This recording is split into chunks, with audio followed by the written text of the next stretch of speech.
So Miranda, thank you very much for making time to share your insights into the future of leadership.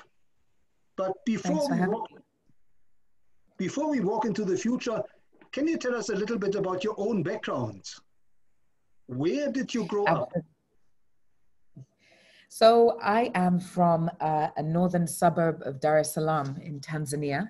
The area is called Mbezi Beach. And I grew up in a very kind of outdoors kind of way, very little technology, probably because we couldn't afford it and there wasn't much available.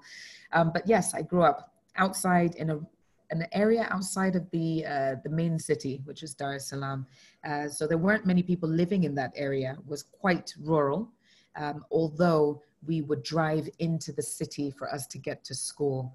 My mother was a teacher at an international school in Dar es Salaam, and my father was starting up a business at the time when we were growing up. So I've kind of watched his journey as well as an entrepreneur, kind of booms and busts and trying things out and taking risks, and my mom being the kind of consistent one with the consistent income. So I think from the pair of them, a lot has been learned, but I have very fond memories of my childhood.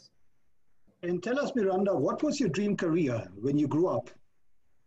You wouldn't believe this, but I always wanted to be a pilot.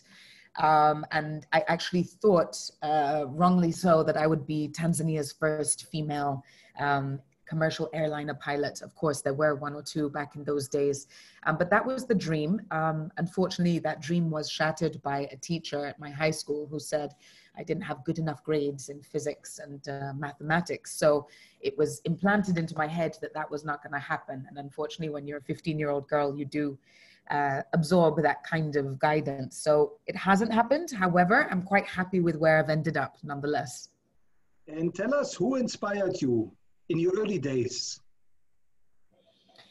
In the early days, I think because I grew up in the 80s and there was far less exposure to what was going on outside of the country, or, social media obviously didn't exist. Our inspiration, I think, as young people in those days had to come from the community and who you could see around you. So I think, the obvious inspiration came from the home. So seeing my mother, who dedicated her life to teaching and watching people thrive and grow, and loved her job. She used to wake up in the morning and say, I'm so lucky I get to do what I love and I get paid for it. And being inspired by the fact that you can actually live your purpose. I think that was quite key.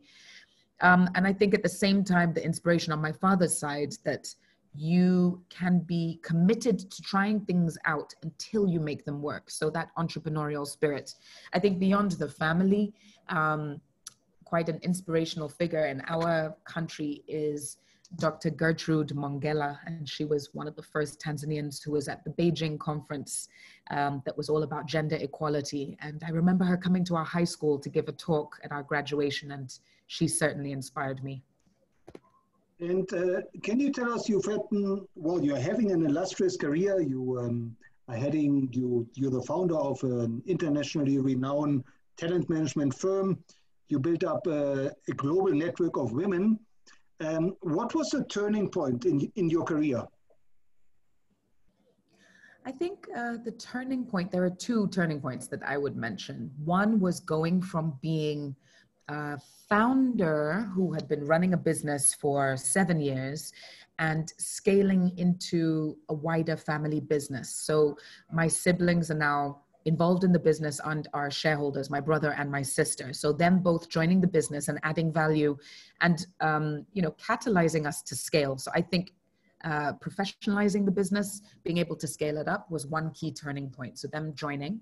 And I think the second key turning point was the death of my mother, I would say. And you might ask, why is that linked to your career? But it was a really tough message that you need to be able to have something sustainable. Something could be here today and gone tomorrow. In this case, my mother, she had been dying for over several months, but I almost bankrupted the business at the time when she was quite ill with cancer, using money from the business to be able to fly back and forth to the UK and so on. So that was another turning point, understanding that there was a separation between the business and myself, and I would say also my siblings joining the business in year 7, so allowing us to scale further. Those would be the 2 key ones. And tell us, Miranda, what is driving you today? Oh, what is driving me today is limitless opportunity and I guess specifically the opportunity I have to impact my country.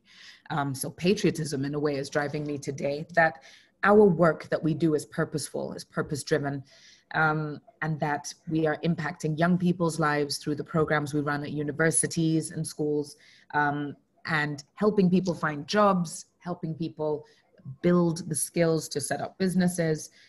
It's a ripple effect. You support one person to grow in their career and it affects the whole extended family. So I am very much driven by having a positive impact on my country and every individual that I interact with. Now, looking into the future, especially the future of leadership, Miranda, what would you say? What does the future of leadership mean to you? I think that the future of leadership is going to be far more purpose-driven rather than profit-driven. And I think I've alluded to that before. Naturally, when I set up Empower, several years ago, it's now year 11, it was a purpose-driven business, but I'm now seeing a trend with other organizations who are now saying it's not profit first, it's people and impact first. So I think that's a key change. So I think we will see more of that. How can businesses transition into being purpose-driven rather than profit-driven? And you find that when you focus unwaveringly on your purpose and having impact on society or on the country at large, the profit follows. Right. And looking back over your own leadership journey, what would you say is what are the most important building stones for empowering future leaders? I think learning from others' experiences is really key. So the networks that you have, and not necessarily, looser social networks, but what organizations are you aligned to? In my case, I'm a member leader, very active member leader of the Entrepreneurs organization, which is the world's only, global organization for entrepreneurs to help them learn and grow from each other. So, finding the right company and the right tools and the ability to learn from other people who may be further along in the journey has been incredibly important and something that I've learned from my journey. And I've only been part of this organization for 4 years now. I would say also service before self is another important building block. When you step outside of your organization, be that sitting on boards, nonprofit boards or corporate boards for that matter, you learn how to give to other organizations and have impact in other ways beyond your own. And what is it you tell aspiring leaders about social media? How should they handle and navigate social media today? Social media should be seen as a tool. It can be a gift or a curse depending on how you use it or misuse it. In this case, for me, I use social media as an opportunity to push our organization's brand and my personal brand beyond our borders, so where you might not be known. And it has undoubtedly brought opportunity to meet other people or network outside of the country, but also business opportunities. So we don't just serve the Tanzanian market, we are working across the continent. And I think that is largely to do with the social media and our presence there as Empower, but also as Miranda. So I understand there are 2 schools of thought, and some people say, I want to have a private life. I choose very carefully what I put out on my social media. I am a private person, so I'm not kind of, sharing family things as much, but it is more about lessons learned as I go through my day-to-day challenges I've overcome, projects I might be working on, or things that I've observed. And you find that you want to engage followers to have conversations that are developmental and positive. So my content, I try to inspire people and for young people to see that it can be done. If I can do it, anyone can do it. And what is your advice for future leaders, Miranda? What would you say are the biggest challenges future leaders should expect to encounter in their career?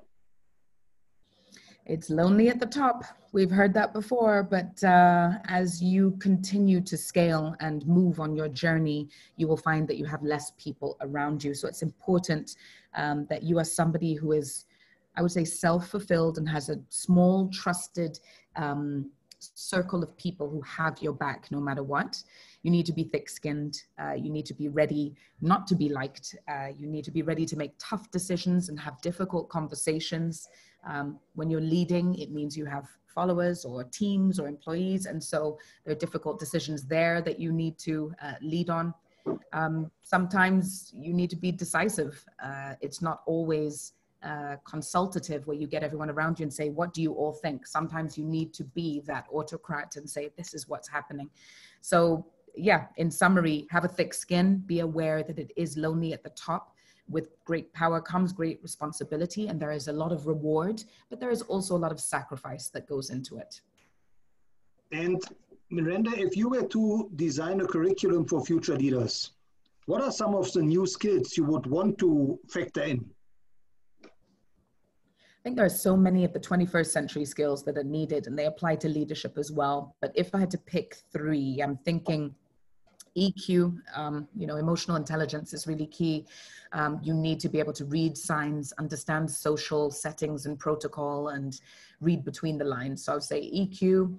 I would say the importance of having a learner's mindset.